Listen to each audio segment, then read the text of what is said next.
आपण ऐकत आहात कलंक तिच्या अस्तित्वावर लागलेला डाग भाग 37. युअर टाइम स्टार्ट नाव. तो हातातल्या घड्याळाकडे बघत म्हणाला. तसं ती आता शांत विचार करू लागली.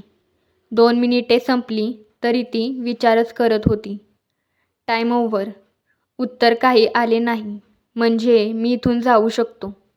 तो असं म्हणत तिथून जाऊ लागला. थांबा, मी येते, ती म्हणाली तसं तो थांबला. पण आई आणि दादा, तिने त्याला विचारलं. त्यांच्याकडून मी परमिशन घेतली. त्यांना काही प्रॉब्लेम नाही. शिवम म्हणाला तसे ती निश्चिंत झाली. बऱ्याच दिवसांनी ती शहर सोडून कुठल्या तरी शांत आणि मोकळ्या हवेत आलेली होती. तिच्या गावी म्हणजेच ती कधीही न गेलेला रस्ता खूप फ्रेश वाटत होता. तिथे कुठलंही प्रदूषण नव्हतं. आजूबाजूला झाडे आणि पक्षी दिसत होते. वातावरणात जास्त ऊनसुद्धा नव्हतं आणि थंडीसुद्धा नव्हती. त्यामुळे मन आनंदी असल्यासारखे वाटत होते. तिने विंडो ग्लास खाली घेतली आणि ती हवा तिच्या चेहऱ्यावर धडकली. हा क्षण तिला जग विसरायला पुरेसा होता. थंड हवेने मन स्वच्छ धुवून निघाल्यासारखं वाटलं तिला. दोघेही तिच्या गावी पोहोचले. जवळपास 4 वाजले होते. तो गावातल्या लोकांना रस्ता विचारत तिला त्याच्या मागे कुठेतरी नेत होता. शेवटी दोघे एका छोट्या घरापाशी जाऊन थांबले. ते घर जास्त जुनेसुद्धा नव्हते आणि नवेसुद्धा नव्हते. घराची फरशी काळ्या रंगाची होती. भिंतीचा पिवळा रंग आता बराच निघून गेलेला होता. घरातल्या कोपऱ्यात तिथे एक वयस्कर पुरुष बसलेला होता. खाली बसण्यासाठी फाटलेले जुने बेडशीट अंथरलेले होते.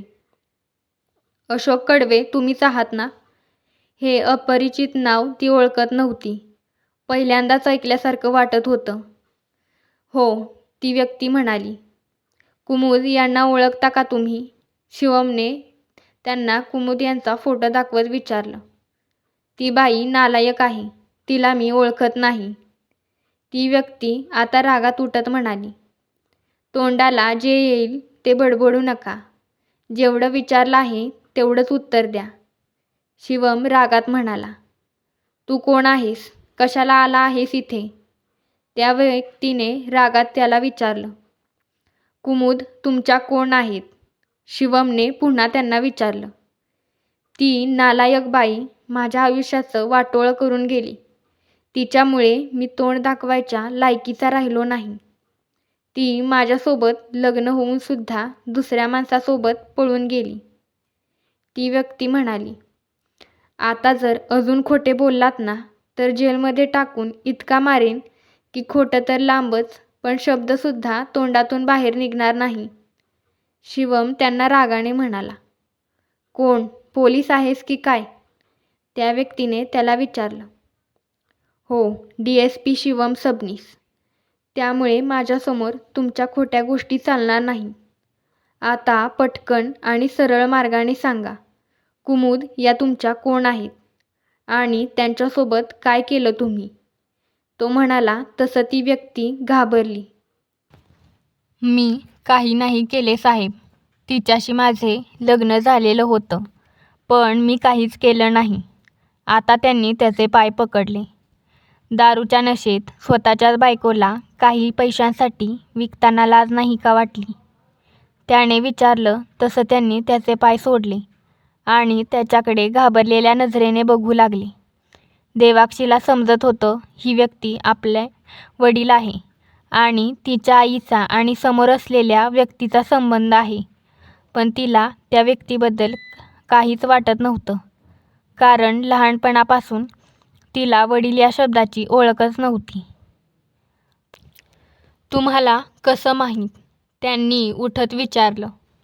तुमच्याबद्दल सगळी माहिती काढून आलोय मी, शिवम म्हणाला. तसं ते जास्तच घाबरले. हे बघा, आत्ताच्या आत्ता जे काही केलेलं आहे ते मान्य करा, शिवम म्हणाला. तसं आता ते शांत बसले. या मुलीला ओळखता का तुम्ही? त्याने देवाक्षीकडे इशारा करत विचारलं. नाही, त्यांनी उत्तर दिले. तुमची आणि कुमुद यांची मुलगी आहे, शिवमने त्यांना सांगितलं. कुठल्याही फालतू मुलीला माझी मुलगी म्हणू नका, ती व्यक्ती रागात म्हणाली. जास्त तोंड वाजवायचे काम करू नका. इथे मी हरवलेली लोक शोधून द्यायचे काम करत नाही. जे आहे तेच सांगतोय. जास्त काही उपकार करू नका. 4 दिवसांनी या मुलीसाठी कोर्टामध्ये या. नसेल यायचं तरीसुद्धा या. नाही आलात तर मी काय करू शकतो याचा अंदाज तुम्हाला नाही आहे. त्यामुळे इथून पळून जाण्याचा प्रयत्न करू नका. मी शोधून काढेन स्वतः केलेले पाप मिटवता येणार नाहीत, पण काहीतरी चांगले तरी कराल. शिवम त्यांना म्हणाला तसं ते आता शांत बसले. तुमचा नंबर द्या जाताना, तो म्हणाला. तिथल्या लोकांना त्यांच्यावर लक्ष ठेवायला सांगून ते दोघे पुन्हा शहराकडे निघाले. जवळपास 6 वाजलेले होते. रस्त्याने जाताना तिथे एक स्वच्छ पाण्याचा झरा दिसला. त्याने कार थांबवली आणि तिला त्याच्या मागे जायला सांगितले.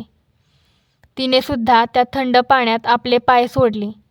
आजूबाजूची हिरवळ आणि होणारा सूर्यास्त तिला एक वेगळी जाणीव करून देत होते.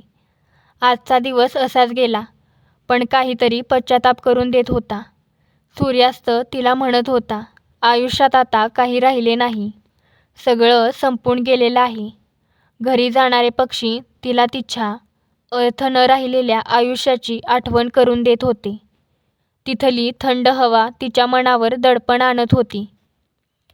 काही वेळ दोघांचा शांततेत गेला. कदाचित त्यालासुद्धा कशाचा तरी पश्चाताप होत असेल. तिने सहन केलेल्या त्रासामध्ये कदाचित काही अंशी तोसुद्धा जबाबदार होता. कदाचित त्याने तिच्यासोबत लग्नासाठी आधीच होकार द्यायला हवा होता. नाहीतर तिला भेटायला तरी हवं होतं. जर तो तिच्या कॉन्टॅक्टमध्ये असता तर तिला इतके सहन करावे लागले नसते, असं त्याला आता वाटत होतं. अंधार पडू लागला आणि ती घाबरली. अंधार तिला तिच्या भूतकाळाची आठवण करून देत होता. तिने आता पाय पाण्यातून बाहेर काढले.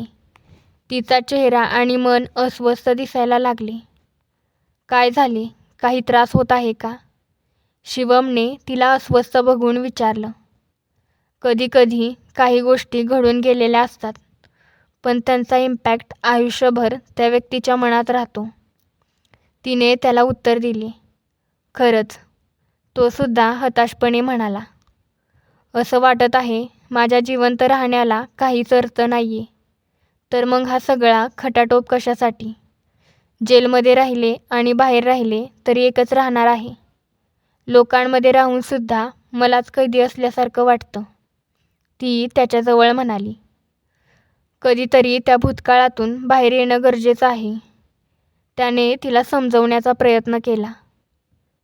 हा हळूहळू वाढत चाललेला अंधार त्याच भूतकाळात पुन्हा नेऊन ठेवतो.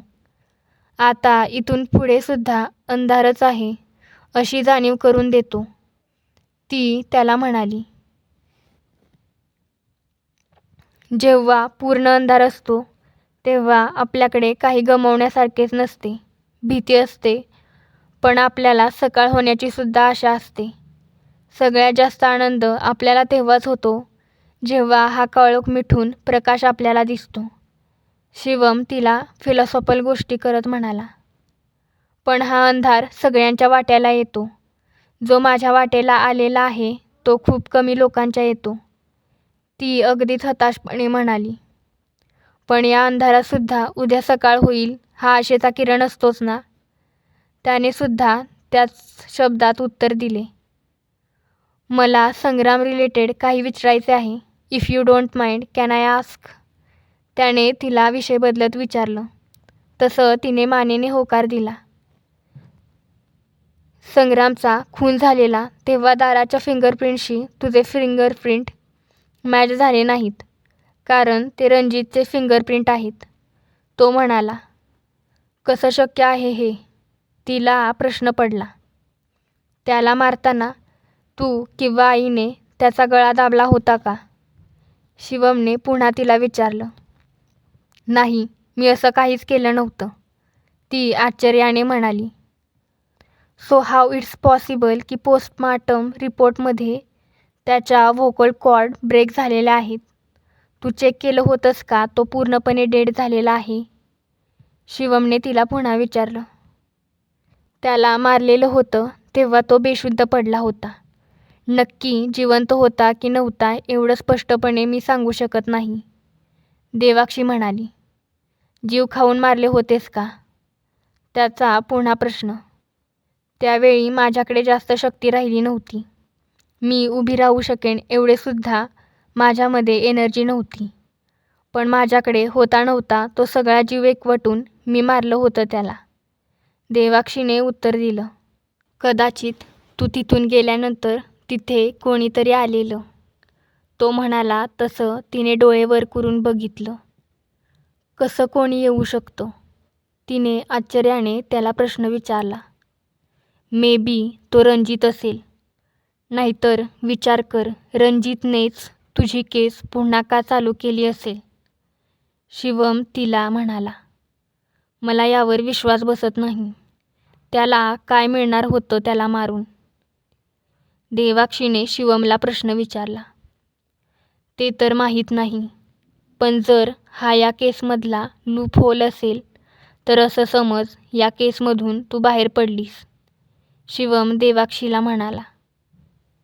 यातून लवकर बाहेर पडेन असं काही वाटत नाही मला, ती लांब आकाशाकडे बघत म्हणाली. डोंट वरी, सगळं नीट होईल. जेव्हा कधी निगेटिव्ह विचार डोक्यात येतील तेव्हा डोळे मिटून पुढे पॉझिटिव्ह घडेल असं इमॅजिन कर, त्याने तिला ॲडवाईस दिली. तसं ती शांत बसली. कदाचित पुढे सगळं नीट होईल हा विचार करू लागली.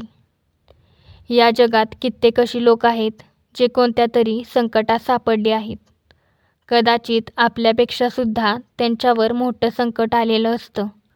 नाहीतर त्यांना कुठल्या ना कुठल्या गोष्टीवरून नेहमी जज केलं जातं. पण तरीही ते आयुष्यात काहीतरी मोठे करण्याचे स्वप्न बघतात.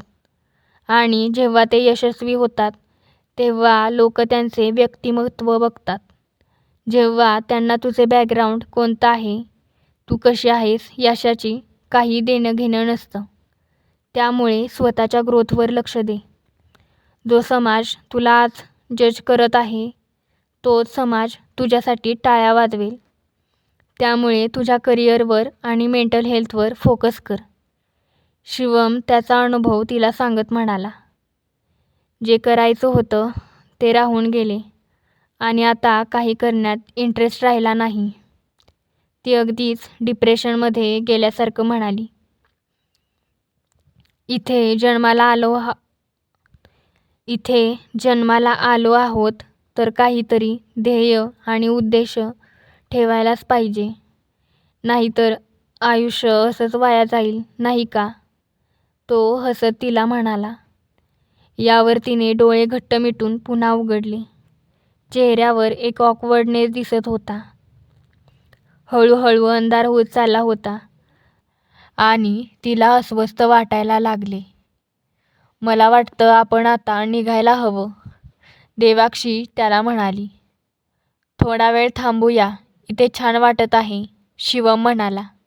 नाही, आता अंधार होत चालला आहे, त्यामुळे इथून लवकरात लवकर जाऊया, देवाक्षी असं म्हणत तिथून उठली आणि दगडामध्ये तिचा पाय अडकून घसरली. ती पाण्यामध्येच पडणार होती पण त्याने तिच्या दंडाला पकडलं. घाबरल्यामुळे तिचे हार्टबीट वाढले होते. ती आता सुरक्षितपणे उभी राहिली आणि त्याने सुद्धा तिचा हात सोडला. एवढी हायपर का झालीस, शिवमने तिची अस्वस्थता बघत विचारलं. कुठे हायपर झाले, तिने त्यालाच उलटा प्रश्न विचारला. तुझ्या चेहऱ्यावर स्पष्ट दिसत आहे तू घाबरलेली आहेस. एवढ्या थंड हवेमध्ये सुद्धा तुला घाम फुटलाय. त्याने तिच्या कपाळावर दोन बोटे फिरवत दाखवलं. पडणार होते ना त्यामुळे घाबरले, देवाक्षी म्हणाली. त्याआधीपासूनच तू घाबरलेली आहेस, शिवम तिला म्हणाला. प्लीज आपण इथून जाऊयात, तिचा पुन्हा हट्ट चालू झाला. ती म्हणाली म्हणून शिवम तिथून उठला आणि दोघेही कारमध्ये बसले. जाताना दोघेही शांत होते. त्याने तिला घरी पोहोच केलं. त्याने सांगितल्याप्रमाणे देवाक्षीला उद्या काही महत्त्वाच्या गोष्टींवर काम करायला लागणार होते. त्याने तिला काय काय करायचं आहे हे आधीच सांगितलेलं होतं. दुसऱ्या दिवशी रात्री तो तिला भेटायला गेला. तिचा कोर्टाच्या काही नियमांचा आणि संविधानातील आर्टिकल्स आणि सेक्शनचा अभ्यास चालू होता. शिवम तिच्या रूममध्ये गेला तसं तिने पुस्तक वाचायचं थांबवले. जे वाचलेलं आहे ते लक्षात राहते का? शिवमने तिला विचारलं. बऱ्यापैकी, देवाक्षीने उत्तर दिले. आज आणि उद्या रीडिंगवर फोकस कर, पण त्यासोबत तिथे जाऊन कम्युनिकेट कसं करायचं याचीसुद्धा प्रॅक्टिस कर. म्हणजे कोर्टामध्ये पॉईंट प्रूव्ह करायला प्रॉब्लेम येणार नाही. शिवम म्हणाला. तसं तिने होमध्ये मान हलवली. आरशामध्ये बघून प्रॅक्टिस कर, म्हणजे तुला तुझे हावभाव समजतील. तुझ्या चेहऱ्याला बघून जज आणि समोर बसलेल्या लोकांना आठव, म्हणजे तुला तिथे जाऊन भीती वाटणार नाही. त्याने महत्त्वाची टीप सांगितली. पहिल्यांदाच मी स्टेज डेअरिंग करत नाहीये. शाळेत बऱ्याच वेळा डान्ससाठी आणि दुसऱ्या ॲक्टिव्हिटीजसाठी मी स्टेजवर जाऊन बोललेले आहे. तो एखाद्या लहान बाळाला समजावतात तसं म्हणाला म्हणून ती म्हणाली. तुला बेसिक गोष्टी माहीत असाव्या म्हणून इन्स्ट्रक्शन दिलेत. जरी तुला स्टेज डेअरिंग असेल तरीसुद्धा इथे तू कमजोर पडू शकतेस. तिथे फक्त तुला वेडवाकडे परफॉर्म करायचे असते. तुझ्याशी डिबेट करायला तिथे कोणी नसतं. पण इथे तुला तुझ्याच बोलण्यात कसे फसवतील हे सुद्धा समजणार नाही. तुझ्या अपोजिशनला असणारे लोक तुला नुसत्या हावभावाने सुद्धा कमजोर पाडू शकतात. आणि या सगळ्यात महत्त्वाचं म्हणजे तुला डिबेट करता यायला हवं. त्याने महत्त्वाचा मुद्दा मांडला तसे तिला पटले. काय करू यासाठी? देवाक्षीने विचारलं. जे म्हणतोय तेच कर. प्रॅक्टिस रिपीट कर आणि महत्त्वाचं म्हणजे तुझ्या श्वास घेण्याच्या पॅटर्नवर कंट्रोल कर. कधीही पॅनिक सिच्युएशन आली तर मोठा श्वास घेत हळूहळू तो रिलीज कर. यामुळे तुझा प्रेझेन्स ऑफ माइंड चांगला होईल. शिवम तिला म्हणाला. कलंक, तिच्या अस्तित्वावर लागलेला डाग या कथेचे सर्व अपडेट्स मिळवण्यासाठी कथाविश्व या चॅनलला सबस्क्राईब करा.